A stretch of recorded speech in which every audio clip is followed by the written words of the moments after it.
sistem organ tubuh yang membentuk lapisan terbuat tubuh, terdiri dari kulit, rambut, kuku, kelenjar minyak, kelenjar keringat, dan reseptor nyeri yang berfungsi sebagai penghalang fisik untuk melindungi diri dari lingkungan luar, serta berperan dalam pengaturan suhu tubuh, produksi vitamin D, dan merasakan sensasi dan eliminasi.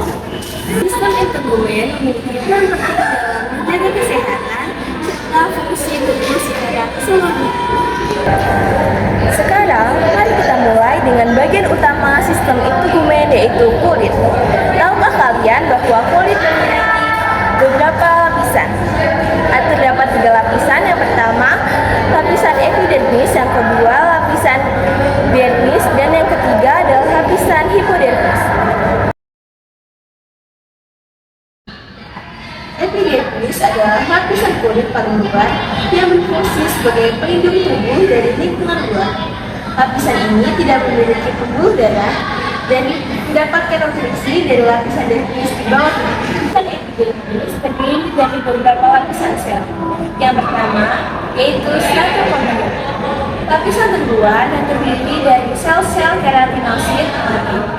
Lapisan ini berfungsi sebagai barrier pelindung utama dan pembuat kulit tahan air. Yang kedua, stratum lucidum. Lapisan tipis yang hanya ditemukan pada kulit tebal seperti telapak tangan dan kaki. Yang ketiga, stratum granulosum. Lapisan yang mengandung granula berisi lipid tahan air yang penting untuk mencegah kehilangan air dari tubuh. Yang keempat, stratum spinosum. Lapisan tempat terjadinya pembentukan keratinosit yang memberikan kekuatan dan fleksibilitas pada kulit. Yang kelima, stratum basale. Lapisan terdalam di mana sel-sel baru termasuk keratinosit dan melanosit terus diproduksi melalui pembelahan sel. Selanjutnya, sel-sel utama dalam epidermis. Epidermis juga mengandung berbagai jenis sel penting. Yang pertama, keratinosit. Sel-sel ini membentuk keratin, protein yang memberikan kekuatan dan perlindungan pada kulit. Yang kedua, melanosit. Sel-sel di stratum basale yang memproduksi melanin, pigmen yang membentukkan warna kulit, serta melindungi dari sinar UV. Yang terakhir, sel mechanoreceptor yang sensitif terhadap sentuhan ringan yang ditemukan di area seperti ujung jari dan telapak tangan. Yang kedua, lapisan dermis. Dermis adalah lapisan tengah kulit yang berada di bawah lapisan epidermis dan di atas lemak subkutan. Lapisan dermis terdiri dari 2 lapisan utama, yaitu lapisan papiler dan lapisan retikuler. Lapisan papiler merupakan tempat ujung-ujung saraf sebagai fungsi sensasi, sentuhan, dan suhu. Lapisan papiler terletak di lapisan teratas dermis, tepat di bawah epidermis. Ini adalah lapisan papiler. Yang kedua, ciri-ciri lapisan papiler. Ciri-ciri lapisan papiler adalah mengandung papila dermis, yaitu proyeksi kecil berbentuk jaring yang saling bertautan dengan epidermis, meningkatkan pertukaran nutrisi dan membentuk sirip jaring. Fungsi lapisan papiler adalah mendukung epidermis, menyediakan nutrisi, dan mengandung reseptor sensorik untuk sentuhan dan rasa sakit. Yang kedua ada lapisan retikuler. Lapisan retikuler terletak di lapisan yang lebih dalam dari dermis di bawah lapisan papiler. Di sini adalah lapisan retikuler. Lapisan retikuler terbuat dari jaringan ikat padat tidak teratur dengan serat kolagen dan elastin yang lebih tebal. Ciri-ciri lapisan papiler yaitu memberikan kekuatan dan elastisitas pada kulit, mengandung pembuluh darah yang lebih besar, folikel rambut, dan kelenjar. Fungsi lapisan papiler adalah memberikan stimulus tular dan menampung sebagian besar aksesoris kulit seperti akar rambut, serabut saraf, kelenjar minyak, dan kelenjar keringat. Yang selanjutnya, rambut dan folikel rambut. Rata-rata manusia memiliki sekitar 80.000 hingga 120.000 helai rambut di kepala menurut Dahl. Yang pertama, struktur batang rambut terdiri dari medula, korteks, dan cuticula. Medula yaitu lapisan terdalam, korteks yaitu lapisan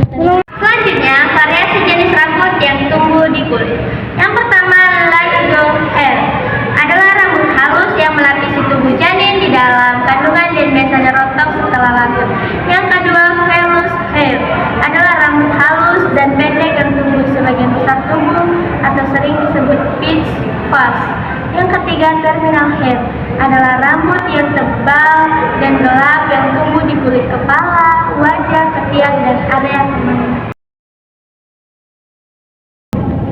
Lapisan paling dalam dari kulit adalah hipodermis atau sering disebut juga subkutis. Lapisan ini tersusun dari jaringan yang terlonggar dan lemak. Perannya sangat penting, yaitu sebagai tempat penyimpanan energi, pelindung tubuh dari benturan, menjaga suhu tubuh tetap stabil, serta menjadi penghubung antara kulit dengan otot dan organ di bawahnya. Struktur hipodermis terdiri dari jaringan yang longgar, berfungsi sebagai perekat longgar antara kulit dengan otot dan organ di bawahnya. Yang kedua, jaringan lemak. Jumlahnya berbeda pada tiap individu. Yang ketiga adalah pembuluh darah dan limfa yang berfungsi untuk menyuplai nutrisi, oksigen, dan pembuangan sisa metabolisme. Lalu yang keempat ada ujung saraf sensorik yang berperan dalam sensasi tekanan dan getaran. Lalu yang kelima ada serabut kolagen dan elastin yang berfungsi untuk memberikan kelenturan serta kekuatan. Di sistem integumen terdapat juga yang namanya kuku.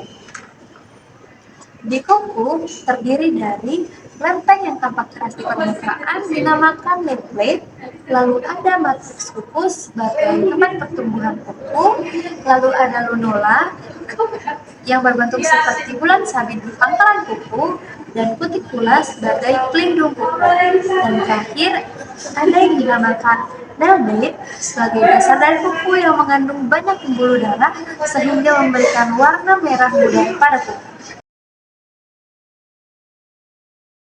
Sekarang kita akan membahas fungsi fisiologi dari sistem integumen. Yang pertama, ada regulasi suhu. Sistem integumen membantu mengatur suhu tubuh melalui proses transpirasi atau keringat dan vasodilasi pelebaran pembuluh darah. Yang kedua, ada pendeteksi sensorik. Sistem integumen menggantung reseptor sensorik yang mendeteksi sentuhan, tekanan, suhu, dan juga nyeri. Yang ketiga, ada pengaturan kelembapan. Sistem integumen membantu mengatur kelembapan kulit melalui proses transpirasi dan penguapan. Yang keempat, ada pengaturan pH. Sistem integumen membantu mengatur pH kulit melalui produksi lemak dan juga komponen lainnya. Yang kelima, ada imun. Sistem integumen memiliki peran penting dalam sistem imun tubuh dengan adanya sel-sel imun seperti sel Langerhans. Yang keenam, ada pengaturan vitamin D. Sistem integumen membantu mengatur produksi vitamin D melalui paparan sinar UVB pada kulit. Yang ketujuh, ada pengaturan air. Sistem integumen membantu mengatur keseimbangan air tubuh melalui proses transpirasi dan penguapan. Fungsi pelindung. Sistem integumen berfungsi sebagai pelindung tubuh dari kerusakan fisik, kimia, dan juga biologis. Fungsi regenerasi. Sistem integumen memiliki kemampuan regenerasi untuk memperbaiki kerusakan kulit. Dalam keseluruhan, sistem integumen memiliki peran penting dalam menjaga kesehatan dan juga fungsi tubuh. Patofisiologi pada sistem integumen. Yang pertama, infeksi. Bakteri, virus, atau jamur masuk melalui penghalang kulit yang rusak dan menyebabkan resiko karena contohnya adalah bisul yang disebabkan oleh bakteri dan kurap yang disebabkan oleh jamur. Yang kedua, autoimun. Sistem kekebalan tubuh secara keliru menyerang sel-sel kulit yang sehat menyebabkan kerusakan. Contohnya adalah psoriasis, di mana sistem imun memicu pertumbuhan sel kulit yang sangat cepat dan menyebabkan plak tebal. Yang ketiga, genetik. Kelainan genetik mempengaruhi fungsi normal sel-sel kulit seperti pada ichthyosis yang menyebabkan kulit kering dan bersisik. Yang keempat, alergi dan peradangan. Reaksi alergi atau peradangan terhadap zat tertentu menyebabkan ruam, gatal, dan iritasi. Contohnya adalah dermatitis kontak alergi. Yang kelima adalah lingkungan. Ternyata sinar UV dapat membuat kulit kita mengalami kanker dan juga merusak DNA pada sel-sel kulit.